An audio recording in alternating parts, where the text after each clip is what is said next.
नमस्कार मित्रांनो, मी अभिजित वंजारी, गोविंदराव वंजारी फाउंडेशनच्या वतीने आपल्या सगळ्या फेसबुक व्ह्युअर्सचं या ठिकाणी स्वागत करतो. त्याचप्रमाणे आमच्या वंजारी ग्रुप ऑफ इन्स्टिट्यूशनचे director doctor Hemant Sonare sir या ठिकाणी आहेत आणि ज्यांचं मार्गदर्शन आज सगळ्या विदर्भातल्या किंवा महाराष्ट्रातल्या महिलांना ऐकायला मिळणार आहे, अशा मराठी उद्योजक या विषयावर ज्या बोलणार आहेत अशा आदरणीय सौ जयंतीताई कठाळे या सुद्धा आपल्यासोबत आहे. जयंतीताईबद्दल बोलायचं झालं तर त्या मूळच्या नागपूरच्या आहेत. त्यांचं क्वालिफिकेशन MC जरी झालं असलं तरी त्यांनी काही वर्ष इन्फोसिस सारख्या कंपनीमध्ये आपली सेवा प्रदान केली, परंतु नंतर त्यांच्या आयुष्यामध्ये एक टर्निंग पॉईंट आला आणि त्यांनी मनस्विनी फूड्स प्रायव्हेट लिमिटेडच्या अंतर्गत एक पूर्ण ब्रह्म असा प्रकल्प सुरू केला आणि जगभरामध्ये अमेरिका असेल किंवा युरोपियन कंट्रीज असतील किंवा नागपूर असेल, बेंगलोर असेल, मद्रास असेल, हैदराबाद असेल किंवा अनेक शहरांमध्ये आणि अनेक देशांमध्ये त्यांना जवळपास 5,000 असे रेस्टॉरंट्स मराठी जेवणाचे त्यांना सुरू करायचे आहे, असा त्यांचा त्या ठिकाणी आहे. यांनी बंगलोरमधनं या पूर्ण ब्रह्मची सुरुवात केली आणि एक महिला उद्योजकता हा एक महत्वाचा विषय आपल्या समोर आहे. मी याच्यापूर्वी सांगितलं होतं की गोविंदराव वंजारी फाउंडेशनच्या वतीने आम्ही असे ऑनलाईन उपक्रम लोकांसमोर आणतो आहेत की जेणेकरून वेगवेगळ्या विषयांमध्ये त्या ठिकाणी लोकांना मार्गदर्शन करण्याची संधी त्या सगळ्या लोकांच्या माध्यमातून मिळेल. मागच्या आठवड्यामध्ये डॉक्टर प्रकाश आमटे साहेब, त्यांना सगळंच जग ओळखतं, त्यांचं या ठिकाणी आम्ही थेट मुलाखत फेसबुकवर आम्ही घेतली होती आणि आज जयंतीताईंना या ठिकाणी पाचारण केलं. मी जयंतीताई आपलं स्वागत करतो. आणि महिला उद्योजकता आपल्या महाराष्ट्रामध्ये मोठ्या प्रमाणात नाही आहे. जर आपण सगळ्या भारतातल्या वेगवेगळ्या आपल्या राज्यांचा विचार केला तर आजही महाराष्ट्र हा 7व्या-8व्या नंबरवर आहे आणि त्याच्यामुळे हा एक अत्यंत महत्वाचा विषय आहे. आता आपण या कोरोनाच्या परिस्थितीमध्ये पाहिलं की अनेक महिला कामगार सुद्धा या आपल्या स्टेटमध्ये, आपल्या महाराष्ट्रामध्ये वेगवेगळ्या शहरामध्ये, पुणे असेल, मुंबई असेल, नागपूर असेल,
आला तर सांग.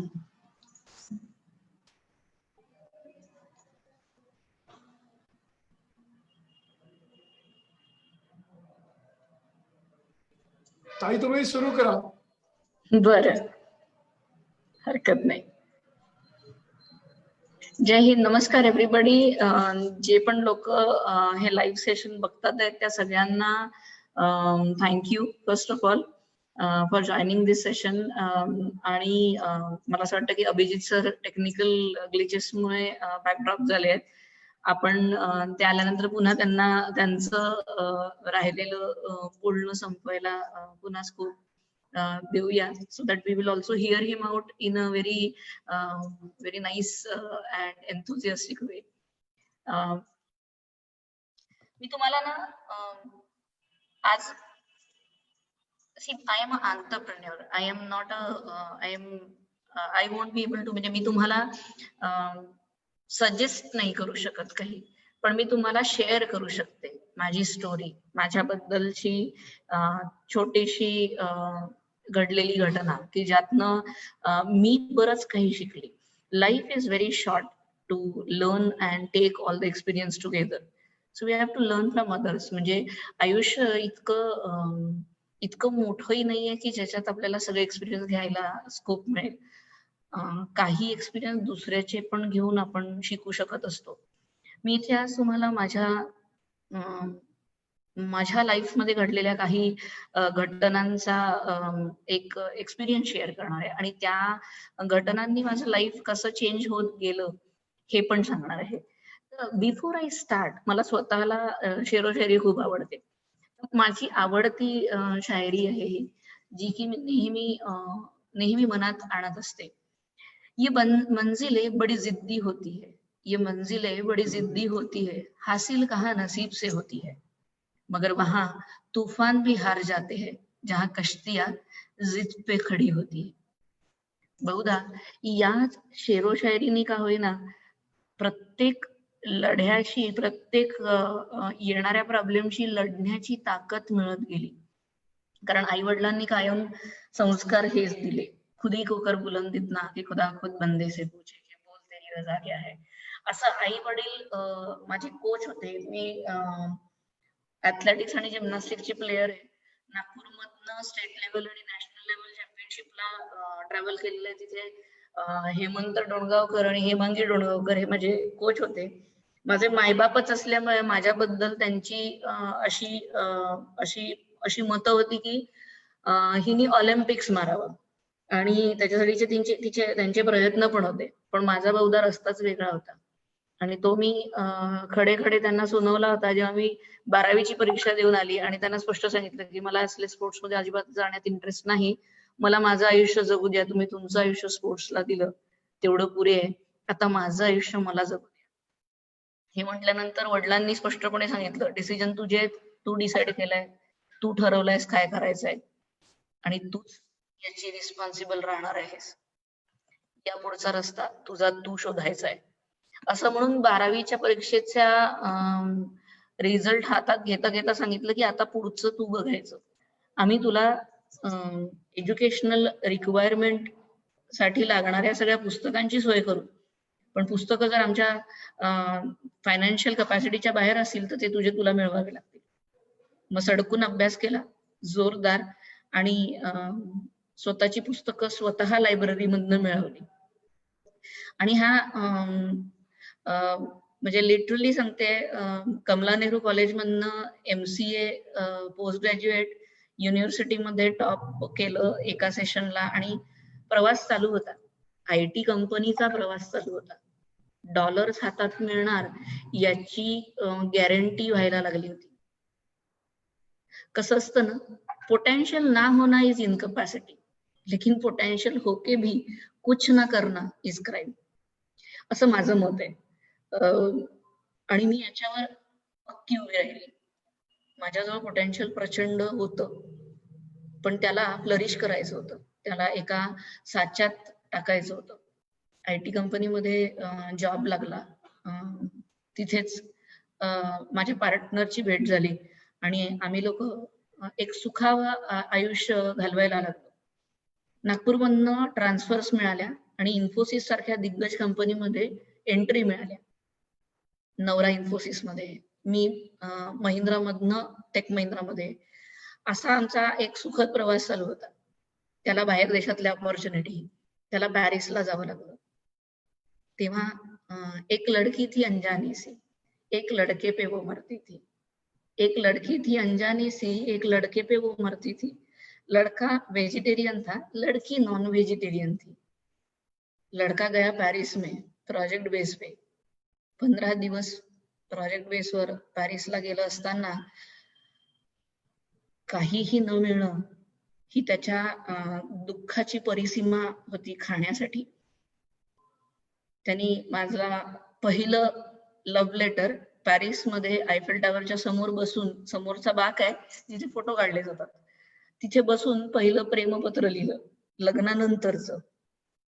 आणि आजही ते पत्र ठेवलंय आणि त्याच्यावर पहिलं प्रिय जयंतीस, नाही प्रिय मोनीस अशी सुरुवात आहे. खरं सांगू, तुला प्रेमपत्र लिहायची इच्छा तर होती, पण भूक खूप लागली आहे ग. तुझ्या हातचा वरण भात खायची इच्छा होते. 15 दिवसाच्या वर झाले, दणाणगतीचं जेवता आलं नाहीये, नुसते ग्रीन व्हेजिटेबल्स खावे लागतात. आता घरी यायची इच्छा होते. आणि त्याच्या डोळ्यातला अश्रू त्याच्याच लिहिलेल्या अक्षरांवर पडला होता. आजही त्या अश्रूंनी पुसल्या गेलेले ते लेटर्स मला कायम पुन्हा पुन्हा जगवतात, हे सांगण्यासाठी की जगात तो कुठेही गेला तरी त्याला पूर्ण ब्रह्मचं जेवण मिळो आणि तो फ्लरिश हो. आणि जगात असे कितीही लडका लडकी आपापल्या प्रोजेक्टच्या भरोश्यावर दुसऱ्या देशांमध्ये गेलेत मायदेश सोडून, तरी त्यांच्या भूकेला पूर्ण ब्रह्म साथ राहो म्हणून विडा उचलला की आपलं असावं काहीतरी, आणि त्याची सुरुवात झाली. मला असं वाटतं की डेस्टिनी डिसाइड नसते, पण आपण डेस्टाईन असतो तिच्या जवळ जाण्यासाठी. म्हणून का होईना आमची बदली झाली. आम्ही बँगलोर मधनं ऑस्ट्रेलियाला शिफ्ट झालो.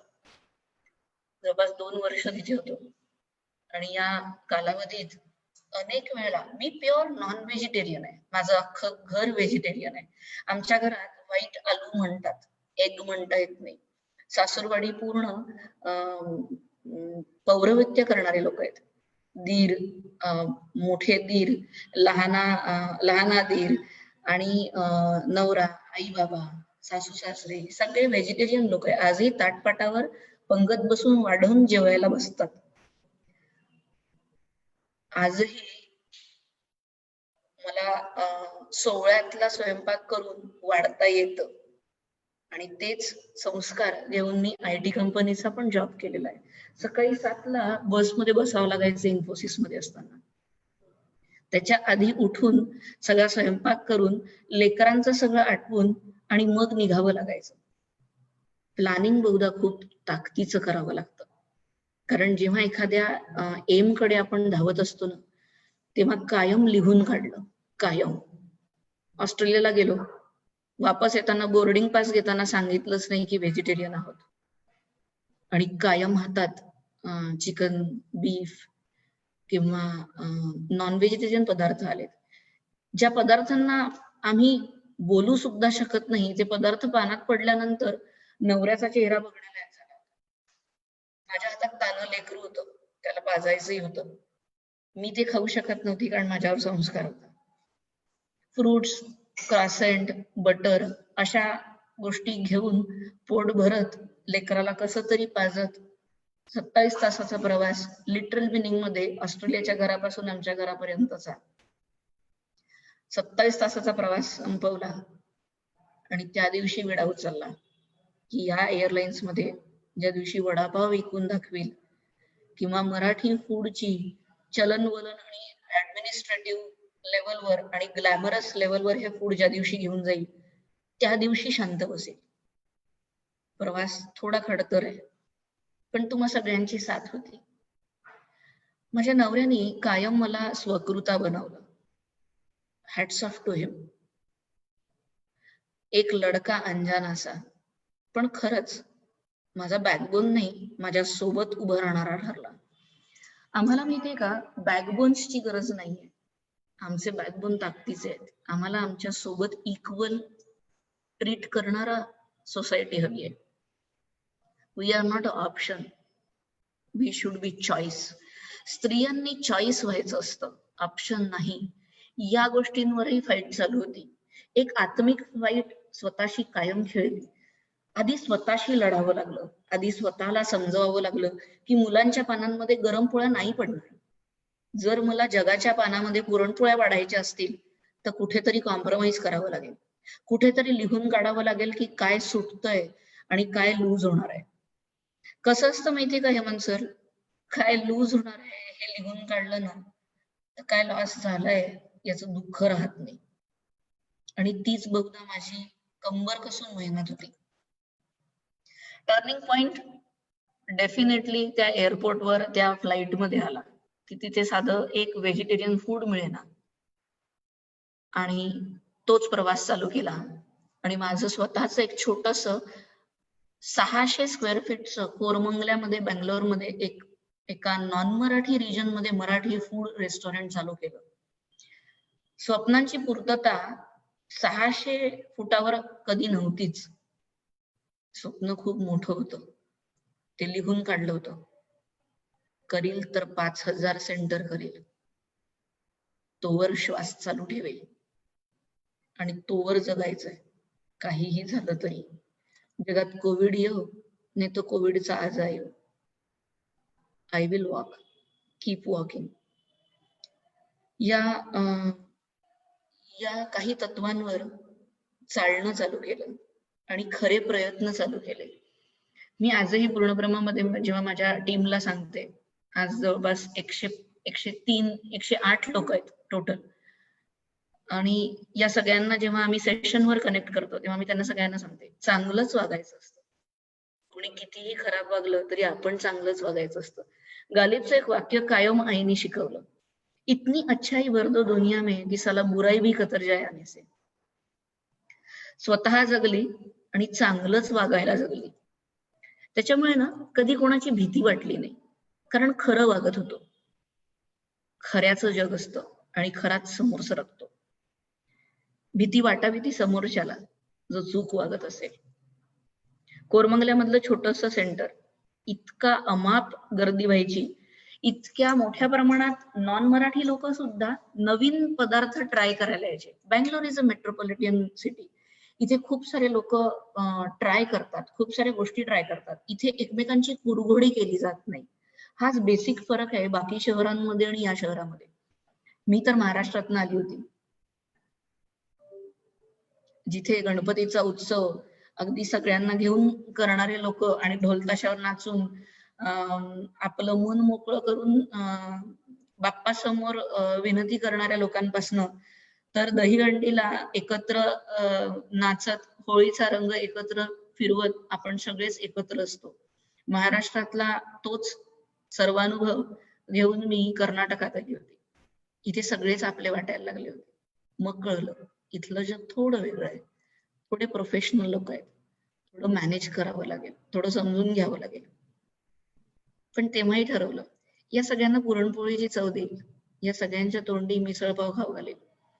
मग फिरंग्यांना मिसळपाव कशी खायची याचे घासाचे तुकडे सुद्धा खाऊ घालून दाखवले. खाऊन तर बघा, केकवरचा दिवा विझवायचा नसतो, तो तेजत ठेवायचा असतो म्हणून औक्षवण चालू केले. अशा अनेक प्रकारांनी पूर्णब्रह्म सज्ज होत होतं. पण माझ्या मनातलं पूर्णब्रह्म अजून बनलेलंच नव्हतं. मग एक देव माणूस आला, कारण आपण चांगलं काम करत असतो. त्यांनी सजेस्ट केलं की फंडिंगला जा. प्रेझेंटेशन तयार केलं, बँकेला दिलं. बँकांनी आपले रूल रेग्युलेशन लावून पटापट अप्रुव्हल दिले आणि 5,700 स्क्वेअर फीटची जागा उभी केली. 250च्या थाळ्या लावत होतो. 70 लोक एका सेंटरला काम करत होते. ताकदीने सेंटर चालू होतं. विचार केला, एका सेंटरने थोडी भागायचंय. माझ्यासारख्या अनेक जयंती आजही तात्काळत उभ्या आहेत. Let's hold hand and grow together and earn together असा फंडा ठेवला आणि फ्रँचायझी मॉडेल चालू केलं. फ्रँचायझीचे 3 प्रकार केलेत. लाईट, माझा, संस्कृती. फायनान्शियल कपॅसिटी प्रमाणे प्रत्येकीने आपल्या कपॅसिटीने इथे इन्व्हेस्टमेंट करायला सुरुवात केली. आज माझ्यासारख्या 14 जणी उभ्या आहेत, तशा 39 जणी. काहींना जमलं, झेपलं, काही समोर गेल्यात, काहींनी बॅकड्रॉप घेतलेत, काहींनी पुन्हा रिस्टार्ट करू म्हणून सांगून थांबल्या. पण स्वतःचा स्वानुभव चालू केला. HSR मधनं मोठा सेटअप उभा केला, जिथे स्वतः ड्रॉ केलेलं महाराजांचं चित्र अंबाबाई सोबत वारकरी संप्रदायांच्या सोबतच एक भव्य दिव्य पेंटिंग तयार केलं. ते मी माझ्या स्वतःच्या हाताने काढलेलं पेंटिंग आहे. माझ्या एका फ्रेंड सोबत त्यांनी मदत केली. ते स्वतः आर्टिस्ट आहेत. त्यांना म्हटलं, सर हे पेंटिंग करायचं. त्याचं डिजिटल फॉर्मॅट बनवला आणि ते पेंटिंग ड्रॉ केलं. महाराजांचं चित्र बघून कायम ऊर भरून येतो. केवढे प्रयत्न केले असतील ना स्वतंत्र होण्यासाठी, मराठी माणसाला जगवण्यासाठी. मी पण विचार केला, मराठी माणसाचं पोट भरलं असेल ना तर मराठी माणसाच्या हातात ती तलवार वाचते. आणि आम्हा बायकांच्या हातातल्या बांगड्या फक्त सौंदर्यीकरणापुरत्या उरत नाहीत, तर त्या खडखडतात, चांगल्या खणखणतात दामिनीसारख्या. आणि याच बांगड्यांचा आवाज जगभरात करायचा ठरवला. आणि मग फ्रँचायझी बाहेर देशात पण द्यायच्या असा सुद्धा हेखेखोरपणा आणि हट्टीपणा चालू केला. पार्टनरला ऑप्शन्स दिलेत, हे करायचंय, आणि समोर सरकत गेली. रोज स्वतःमध्ये 1% इन्क्रीमेंट करत गेली. मी खरं सांगते, एम्पॉवरमेंट ना स्त्रीचं किंवा पुरुषाचं नसतं. एम्पॉवरमेंट असतं ते माइंडसेटचं. सेट माइंडला सेट नाही करता येत. कारण ते म्हणतात ना, झोपलेल्याचं नाटक करण्याला उठवता येत नाही, पण जो झोपलाय त्याला उठवता येतं. तसला प्रकार झाला. आम्ही फ्रँचायझी मॉडेल चालू, एक जस्ट एक्झाम्पल देते. आमचे फ्रँचायझी मॉडेल चालू होते. सेट माइंड आणि माइंडसेट मधला फरक सांगायचा प्रयत्न करते. आणि आमच्यासोबत डिस्कशन करायला अनेक लोक यायचे. त्यात एक आर्किटेक्ट मॅडम पण आल्या. त्यांनी पण फोन करून सांगितलं, तुझ्या फ्रँचायझीला घ्यायचंय आणि पण ह्यांच्याशी बोलावं लागेल. म्हटलं ठीक आहे. दोघं जण आमच्या रेस्टॉरंट मध्ये आलेत. आमचं डिस्कशन चालू व्हायच्या आत या माणसाचा रुबाब असा होता. चेअर बाजूला केली, सांगा. त्यावेळेला असं वाटलं की याला स्पष्ट सांगावं, मला तुला काहीच फ्रँचायझी द्यायची नाही, तू जा बाबा इथनं.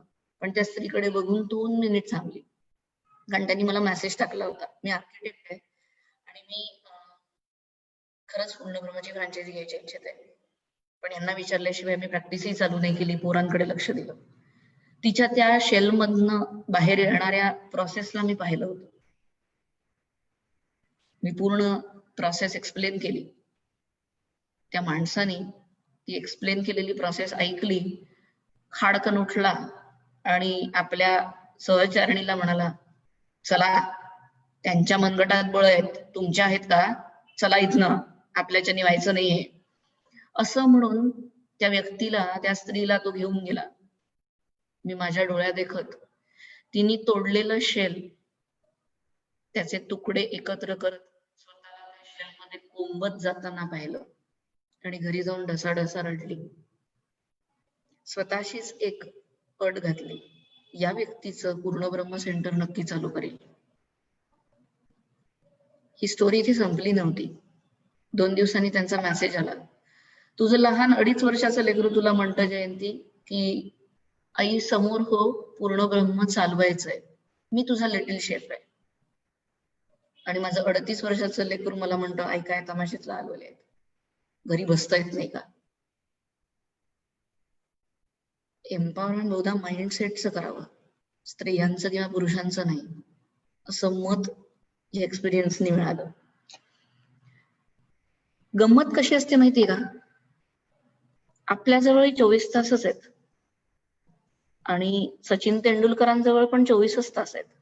लता मंगेशकरांजवळ पण 24च तास आहेत. आईन्स्टाईन जवळ पण 24च तास होते. जॅक वा जवळ पण 24च तास आहेत. मार्क झुकरबर्ग वर, त्याला पण आपण त्याला झुक्या म्हणतो, झुक्याजवळही 24 तासच होते.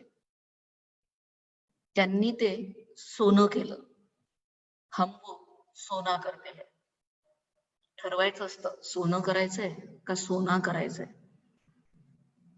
मी माझा क्विकली एक टाइम टेबल सांगते. माझा दिवसच संपतो रात्री 12:30ला आणि चालू होतो सकाळी 4:30ला. झोपच येत नाही, कारण स्वप्नांची पूर्तता करायची आहे. सतत त्याच्या मागे असते, सतत प्लॅनिंग करत असते की आज हे, उद्या ते, परवा ते. लिटरली घरातल्या सगळ्या अत्यावश्यक असलेल्या स्टेप्स फॉलो करून करते. मला पण 2 लेकरं आहेत, नवरा आहे, सासू सासरे आहेत, घर आहे, कोविड आहे, अँटी मेड घर आहे, जिथे मेड्स नाही आहेत, जिथे स्वतःच सगळं स्वतःलाच करावं लागतं. मग प्लॅनिंग करायचं. मग माझा फ्रीज माझा फळा बनतो आणि त्या फ्रीजवर लिहिलं जातं की सोमवारला कुठली भाजी करायची आहे, मंगळवारला कुठली, गुरुवारला थालीपीठ करायची की नाही, शुक्रवारला आपण वरणफळ करून मोकळं व्हायचं का, एखाद्या दिवशी खिचडी खायची का, सासू सासऱ्यांची संकष्टी आहे की नाही, इथपासून तर पोरांना चिकन खाऊ घालायचं आहे का, इथपर्यंत असा सगळा बेत बनतो आणि हा बेत एक्झिक्यूट केला जातो. सोबत माझं आयटीचं पूर्ण एक्सपिरियन्स मी माझ्या लॅपटॉपवरनं सगळ्या जगाशी रोज सकाळी 4:30 ते 6:30 अशी जुळत असते. 2 तासाचं शेड्यूल कम्प्लिटली फक्त ऑनफिल्ड आणि ऑनलाईन US, ऑस्ट्रेलिया आणि तत्सम बाहेरच्या देशातल्या लोकांना बोलण्यासाठी आणि त्यांच्यासोबतच्या सगळ्या चर्चांसाठी असतो. मला माझे लेकरं सुद्धा पाणी आणून देतात. आई किती वेळचं काम करतेय, थोडं पाणी पिऊन घे. मी जर ब्रेकफास्ट केलेला नसेल तर माझा डबा भरला जातो.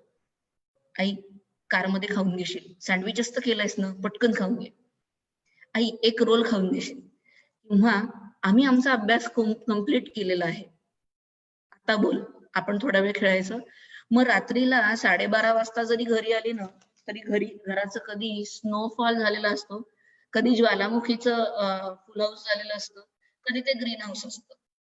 ही तिघं मंडळी त्या घराचं वेगवेगळं रूपांतर रोज करताना मी बघते. चिडचिड करत नाही, कारण माझ्या डायनिंग टेबलवरचा ओला टॉवेल जर मी वाळत घातला नाही तर कोणीच माझं भारतरत्न वापस घेणार नाही, आणि जर वाळत घातला तर कोणी मला ते देणार नाही. कारण आपलं प्रायोरिटायझेशन आपण करायचं असतं हे सुद्धा ठरवता आलं. मग ना घरातला कचरा वाटत नाही, तो बाजूला करून बेड स्वच्छ ठेवला नाही, कोणी आलं तर काय होईल म्हणून घर स्वच्छ ठेवणाऱ्या लोकांना खरंच सांगायची इच्छा, आणि त्या स्त्रियांना पण सांगायची इच्छा आहे, कोण येतं ग? जो येणार आहे ना त्याला कळलं पाहिजे की घरात माणसं राहतात, मशीन्स नाही. थोडे सोफ्यावरचे कव्हर्स जर तिरपे तारपे झालेत तर त्याचा इम्पॅक्ट तुमच्या कामांवर का होतो, त्याची चिडचिड तुमच्या एक्झिक्युशनवर का होते, याचा विचार केला गेला. मग बेडवर जर खूप सामान पडलं असेल किंवा लेकरांचे सगळे खेळणे पडले असेल तर ते फक्त बाजूला करायचे आणि घट्ट मिठी मारून लेकरासोबत तिथे झोपता आलं पाहिजे. आणि ती झोप खरी गाढ झोप असते. मग ती 2 तासाची आहे का 8 तासाची आहे याचा विचार नसतो. माझा टाइम टेबल असाच चालतो. पूर्ण ब्रह्मामध्ये पण जितकी लेकरं कामं करतात त्या सगळ्यांची पोटं आधी भरली जातात. त्यांना जेवायला मिळालं आहे की नाही याची साशंकता नाही, याचं कन्फर्मेशन केलं जातं आणि मग दिवस चालू होतो. मी काही लंगर चालवलेले नाहीत, बिझनेस आहे, याच्यात पण बिझनेस पॉइंट टाकला की पोटं भरली असतील ना तर सुखावय वाढतील, सुखानी वाढतील, जेवणात लक्ष राहणार नाही आणि त्यांच्याकडे कोणी वाईट नजरेने बघणार नाही. कारण कायम आयांचा प्रॉब्लेम हाच असतो, सगळं लक्ष त्या जेवणात, मग नजर लागली, अमकं टमकं, या सगळ्या दृष्टीलाच दूर केलं जातं. आणि मी माझ्या लेकरांना वाचवत असते, तुम्ही तुमच्या लेकरांना वाचवत असता. असे सुरेख खेळ आम्ही लोक करत असतो. ड्रीम बघणं ना चूक नाहीये आणि कॉस्टली पण नाहीये, कारण ते फ्री आहे, त्याला पैसा नाही लागत. ड्रीम बघा, प्लॅन करा, मग त्याला एक्झिक्यूट करा आणि त्याला सस्टेनेबल मॉडेल मध्ये घेऊन जा.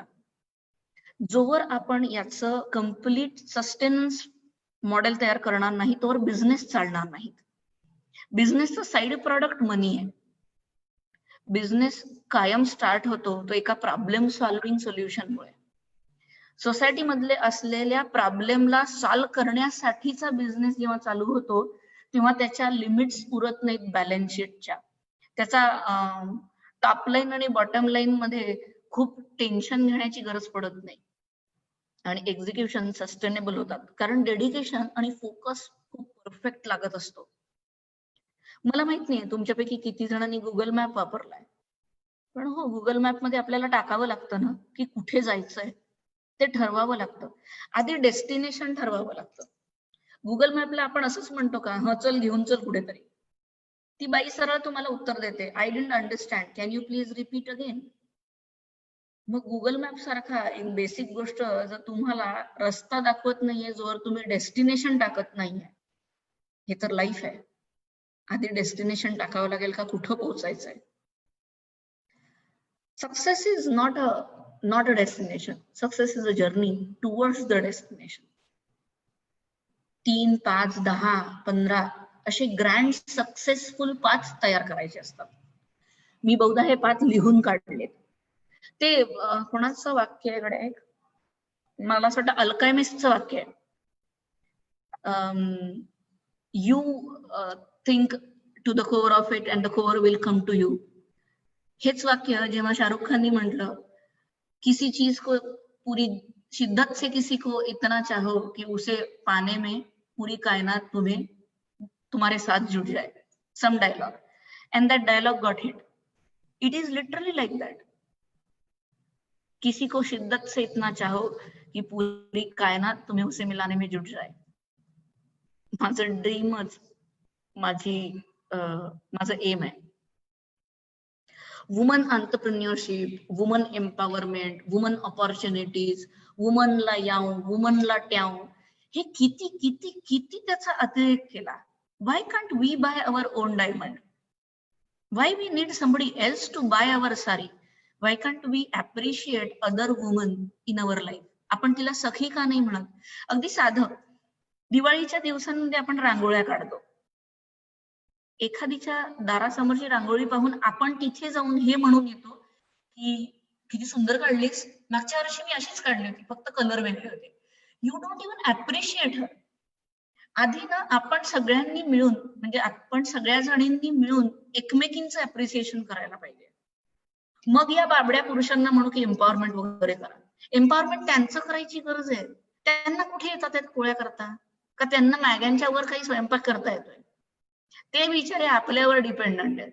आपण मल्टीटास्कर म्हणून गाव गोळा करतो, पण आपण मल्टीटास्क करत नाही, क्रिप करत बसतो. आपल्या हातातल्या पैठण्या, आपल्या हातातल्या आय मीन काय म्हणतो आपण त्याला, तोडे आपल्याला दिसत नाहीत, पण आपल्याला दुसऱ्याच्या अंगावरची पैठणी दिसायला लागते. I mean when we are going to stop this race, when we are going to fight with our self. आपण स्वतःशी झुंज करायची, कॉम्पिटिशन स्वतःशी झाली पाहिजे. मी काल जेवढी छान होती त्याच्यापेक्षा बेटर मी आज आहे, असं कॉम्पिटिशन स्वतःला. आपण किती जणी आरशात बघतो स्वतःला? मला नाही वाटत खूप जण बघतात. मी रोज स्वतःला सांगते, what the heck I am doing on this earth. का बरं आलो यार? काही तर रिझन असेल. There are no accidents, there are no accidents in this life. आवडतो मला शिकू. कुंफू पांडा मधला गुरु आहे चायनीज, पण त्याचे काही डायलॉग आवडतात.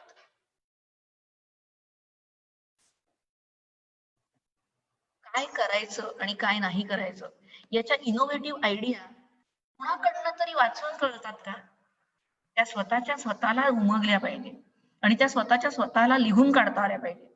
मी तुम्हाला सोर्स ऑफ इनोव्हेशन्स देऊ शकत नाही, पण मी वे ऑफ इनोव्हेशन्स नक्की देऊ शकते. जे पण डोक्यात येत आहे त्याचा मुद्देसूद लिहून काढा, ती बिझनेस केस तयार करा, त्याचं स्वतःच्या डोक्यात एक एक्झिक्युशन तयार करा.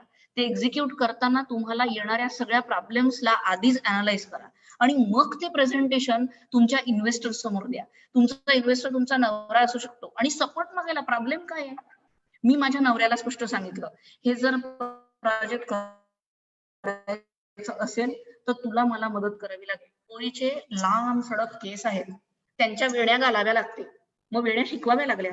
आज माझ्यापेक्षा सुंदर वेण्या घालतो. पोरीला माझ्या हातच्या वेण्या आवडत नाही, बाबू व्यवस्थित वेण्या घालतो म्हणून बाबूच्या हातच्या वेण्या घालायच्या, म्हणून त्याच्या समोर जाऊन कंगवा घेऊन उभी राहते.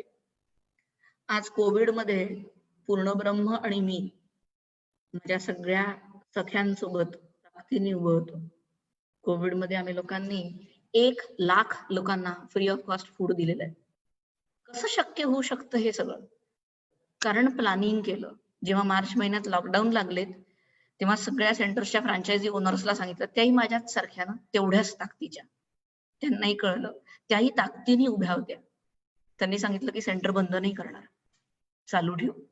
कारण जे प्रोजेक्ट बेस्ड लोक आहेत किंवा जे पीजी अकोमोडेटिव्ह स्टुडंट्स आहेत त्यांना फूड कोण देणार? अशी कितीतरी पोटं भरलीत या कोविड मध्ये. स्विगी झोमॅटो तर चालूच होते. माझं टेक्निकल नॉलेज मला मदत करत होतं. जगातलं सगळ्यात पहिलं ऑनलाईन स्टोअर, रेस्टॉरंट स्टोअर चालू केलं. टेक्निकल टीम नॉन टेक्निकल लोकांमधनं उभी केली, कारण विश्वास ठेवला. सांगितलं की कळतं, बोललं की समजतं, डिस्कस केलं की समोर सरकता येतं. हातचं राखून ठेवलं न की काहीच समोर सरकत नाही. प्रत्येक वेळा स्वतःला आरसा दाखवला आणि प्रत्येक वेळा स्वतःचे पाय ओढून बघितलेत. Can I jump? Yes I can. Can I jump? Yes I can. असं म्हणत म्हणत समोर सरकली. मी पण रडली, मला पण रडू येतं, मी पण थकते. पण माझ्या आयुष्यातल्या 2 महालक्ष्म्यांनी मला कधी थकूच दिलं नाही. माझी आई, त्यातली पहिली, आणि दुसरी सासू. डिलिव्हरीच्या टेबलवर येऊन सरळ सांगितलं, बाई लग्न लावून देण्याच्या वयात लग्न लावून दिलीत. पोरं जन्माला घालण्याची ताकद परमेश्वराने दिली. आता त्यांना सांभाळण्याची ताकद स्वतःची स्वतः आणायची. आम्हाला उगाच कार्ड स्वाईप करून बोलवायचं नाही. आम्हाला आमच्या नातवांसोबत जेव्हा खेळायचंय तेव्हा आम्ही आमचं डिसाईड करून येऊ, त्याच्या आधी येणार नाही. असं पहिल्या दिवशी डिलिव्हरी टेबलवर सासू सांगते. मी विचार करते की आई काहीतरी म्हणेल, मी आईकडे बघते आणि आई मला त्याच्यावर सांगते, बाई नवरा घरी आहे, 20 दिवसांसाठी आली आहे, सगळं शिकविल, सगळं तुझं तुला करायचंय, तू आणि तुझा नवरा बघा, लेकरासोबत खेळायला नंतर येऊ. असं म्हटल्यानंतर डोक्यावर हात मारून बसण्यापेक्षा या दोघींनी मला खणखर बनवलाय आणि स्वबळावर उभं राहायला शिकवलंय हे कळलं. तिथनं प्रवास चालू होतो, तिथनं संस्कार वाढतात आणि तिथनं ती तेजोमय ज्योत सतत तेवत राहते. आज पूर्णब्रह्मामध्ये अनेक सोयींनी आम्ही लोक समोर सरकतोय. इथे music therapy, water therapy, before we serve the food to the customer आमचे लेकरू आधी जेवून घेतात, कॉमन वोकॅब्युलरी, अशा अनेक अनेक पैलूंवर पूर्णब्रह्म काम करतं. जगभरात 5000 सेंटर चालू करायचे आहेत. खरं सांगू, कोविडनी ना एक गंमत शिकवली. त्याच्यासाठी एक शेर ऐकवते, खूप आवडतो हा शेर मला. देख कर दर्द किसी का जो आह निकल जाती है, देख कर दर्द किसी का जो आह निकल जाती है, बस इतनी सी ही तो बात इंसान को, आदमी को इंसान बनाती है. 1 लाख मील देऊ शकू का, कधी विचारही केला नव्हता. डॅम, 1 लाख मील एका सेंटर मधून 23 लोक मिळून, wow, that was amazing journey. Thanks to the whole team of Purnabrahma for that, की त्यांनी एकही मिनिट श्वास न थांबवता ताकदीने हे सगळं करून दाखवलं. डॉमिनोजचे 15,000 नाही 36,000 सेंटर असतील, पूर्णब्रह्मचे 5,000 सेंटर व्हायला काहीच प्रॉब्लेम नाहीये. Let's have a pizza today या वाक्याला आम्ही कन्वर्ट करतोय let's have a puran poli today या वाक्यावर. म्हणून त्यांच्या जेवणाला नावं ठेवत नाही, आमचे जेवण छान आहे आणि आवश्यक आहे. आणि त्या अंजाना लड़का जो है उसे वो खाना खिलाना है, कारण तो रिकामा बसला होता. त्याच्या पानात चिकट राईस आणि पाकिस्तानी रेस्टॉरंट मधला 4 दिवसापूर्वीचा दाल तडका होता. आज त्याच्या पानात पुरणपोळी आणि मिसळपाव पण आहे. तिरंगी लोक जेव्हा मिसळपाव खाऊन लाल होतात ना, तेव्हा इतकं मस्त वाटतं. आणि पगड्या घालून जेव्हा सेल्फी काढतात तेव्हा तर तोबा वाटतं. खरंच खरंच सांगायचंय, हा कोविड संपला की काही जणांना, की साधा वरण भाताचा कुकर कसा लावायचा. आणि मेरा महाराजा म्हणजे माझ्या पंतप्रधानांना मला नक्कीच उसळ खाऊ घालायची आहे त्यांच्या नवरात्रीत. आणि आपल्या ट्रम्प सरांना तर डेफिनेटली मिसळ खाऊच घालायची आहे. म्हणून US मधले सेंटर्स पण चालू आहेत आणि चालू होतील युरोपमध्ये पण. आणि सगळीकडे वुमन एम्पॉवरमेंट केलं जात आहे. तिथे प्रत्येक स्त्रीला प्राधान्य दिलं जात आहे. तू उभी राहा, तू सशक्त हो, तू स्वकृता हो. आम्ही सगळे तुझ्या सोबत उभे आहोत, ना तुझ्या मागे ना तुझ्या समोर. We are standing together. हा मंत्र आम्ही आमच्या सगळ्यांमध्ये ठेवला. बिलीव्ह मी, आमच्यासाठी दिंडी आहे आयुष्य आणि पूर्णब्रह्म आमच्यासाठी दिंडी झालाय. आणि दिंडी ही नदीसारखी असते आणि नदी वाहून नाही जात, वाहत राहते सतत सातत्याने.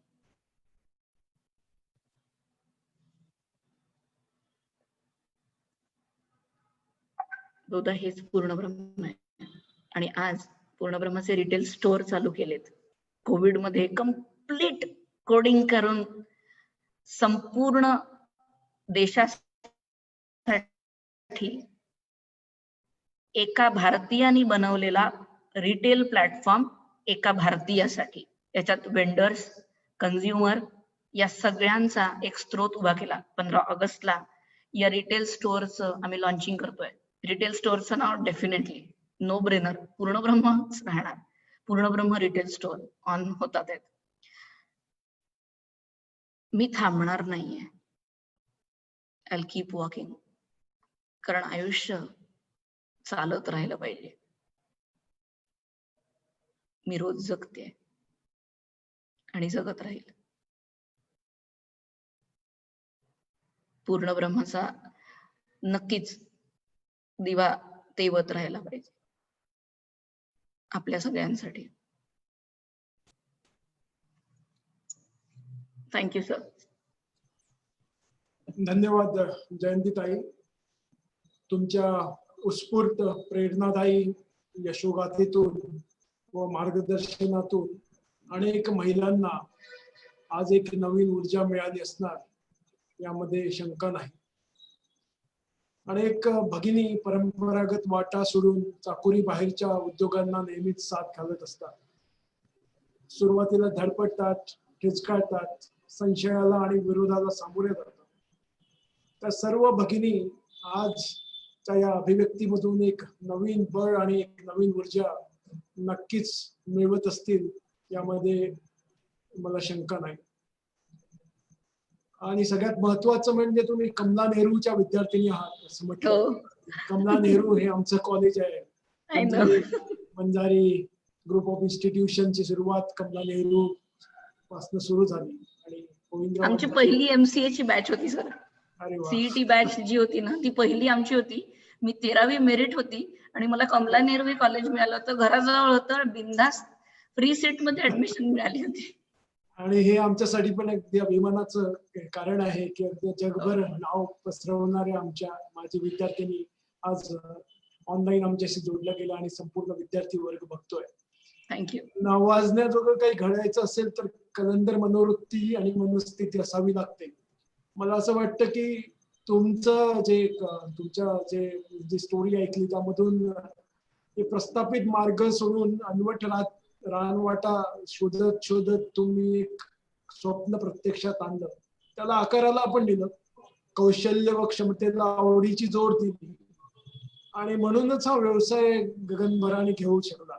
मला वाटतं की संपूर्ण महिला ज्या जे बघतात आहेत त्या पण आपल्या आवडीला, आपल्या कौशल्याला आणि क्षमतेला एकत्र करून तुमच्या वाटचालीप्रमाणे पुढे घेऊन जातील.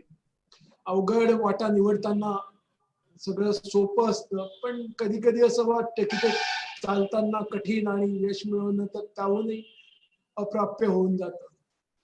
तुम्ही मराठी पूर्ण ब्रह्म, मराठी पुरणपोळ्या संपूर्ण जगभरामध्ये पोहोचवत आहात आणि अन्नपूर्णेचा आशीर्वाद तर तुम्हाला आहेच आहे. तुमची प्रेरणादायी अविस्मरणीय अशी यशोगाथा ऐकल्यावर नकळतच विंदा करंदीकरांच्या 2 ओळी ओटावर येतात. असे जगावे दुनियेमध्ये आव्हानांची लावून उत्तर, नजर रोखुनी नजरेमध्ये आयुष्याला द्यावे उत्तर. नको गुलामी नक्षत्रांची, भीती आंधळी वाऱ्यांची, आयुष्याला भिडता नाही चैन करावी स्वप्नांची. अशी वाढवी इच्छा ज्यांची, मार्ग तयाला मिळती सत्तर. नजर रोखुनी नजरेमध्ये आयुष्याला द्यावे उत्तर.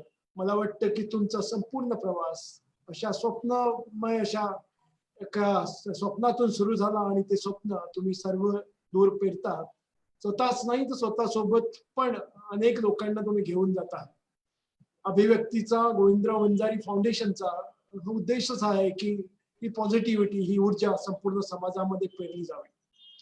अभिव्यक्तीच्या पुढील पुष्पाला घेऊन आम्ही पुढील सोमवारला 3 ऑगस्टला करिअर वाटा या विषयावर संबोधन करण्यास प्रख्यात वक्ते, सुप्रसिद्ध लेखक आणि जगातील सर्वात कमी वयाचा महान नाट्यकार म्हणून जागतिक गौरव प्राप्त प्राध्यापक निलीन बानगोटे पाटील यांना मार्गदर्शनाकरता बोलावतो आहे. आणि ते विद्यार्थी मित्रांना त्यांच्या तेजस्वी वाणीतून तरुण वर्ग मित्रांना मार्गदर्शन करतील की करिअर कसं निवडायचं आणि काय करायला पाहिजे. मी आमच्या मार्गदर्शिका आदरणीय डॉक्टर सुहासिनीजी वंजारी, आमचे तरुण तडफदार नेतृत्व ऍडव्होकेट अभिजितजी वंजारी, आमच्या कोषाध्यक्षा डॉक्टर स्मिताजी वंजारी यांचे आभार मानतो. पुनश्च जयंतीताई, तुम्हाला तुमच्या कार्याला सलाम करतो. पूर्ण ब्रह्मच्या 5000 शाखा जगभरात व्हाव्या या शुभेच्छा देतो आणि आजच्या या अभिव्यक्ती कार्यक्रमाची सांगता झाली असं जाहीर करतो. धन्यवाद. थँक्यू. Thanks a lot.